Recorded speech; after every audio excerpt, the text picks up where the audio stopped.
ప్రయత్నం కాలేజీలో ర్యాగింగ్ నేపథ్యంలో సాగిందా లేదు పూర్తిగా అసలు ప్రీతి ఆత్మహత్యయత్నం ఏ విధంగా సాగింది అంటూ నిన్న సిపి ఒక ప్రెస్ మీట్ను కూడా రిలీజ్ చేశారు. దాంట్లో సైఫ్ను ప్రధాన నిందితుడిగా కూడా చేర్చారు. అయితే మొత్తానికైతే ఆ యూనివర్సిటీకి సంబంధించిన ఆ కాలేజీకి సంబంధించిన విషయాలపైన సిపి నిన్న ప్రెస్ మీట్ పెట్టి చెప్పిన సందర్భం ఒక ఎత్తు అయితే దాన్ని పూర్తిగా రాజకీయ రంగు పులిమే నేపథ్యంలో ఇది పూర్తిగా ప్రతిపక్షాలు రాజకీయ రంగు పులుముతూ ఉన్నాయని పూర్తిగా బీఆర్ఎస్ పార్టీ చేస్తున్న నాయకులు చేస్తున్న ఆరోపణ.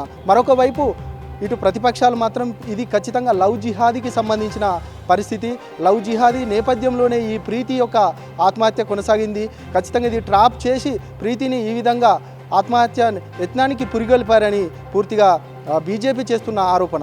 మరొక వైపు పూర్తిగా తల్లిదండ్రులు మాత్రం ఈ ర్యాగింగ్ ఘటన జరిగిన నేపథ్యంలో మేము డిపార్ట్మెంట్కి మేము ఇన్ఫర్మేషన్ ఇచ్చాము, అయినా కూడా చర్యలు తీసుకోలేదని ఇటు తల్లిదండ్రులు కూడా చెప్తున్న నేపథ్యం కనబడ్డది. అయితే నిన్న గవర్నర్ వెళ్ళిన నేపథ్యంలో పూలదండ ఎందుకు తీసుకొస్తారు, ఆ పూలదండ అంటే మా అక్క ఏమైనా చనిపోయిందా అంటూ కూడా తన చెల్లె ఆవేదన వ్యక్తం చేసిన నేపథ్యం. మరొక వైపు పూర్తిగా ఈరోజు గవర్నర్ కలిసి షర్మిల కూడా రాష్ట్రంలో మహిళలకు రక్షణ లేదంటూ షర్మిల ఒక గవర్నర్కు ఒక లేఖ కూడా అందించిన నేపథ్యం. పూర్తిగా రాష్ట్రంలో రాష్ట్రపతి పరిపాలన కూడా రావాలి, ఖచ్చితంగా మహిళలకు రక్షణ లేదంటూ కూడా షర్మిల చేస్తున్న నేపథ్యం.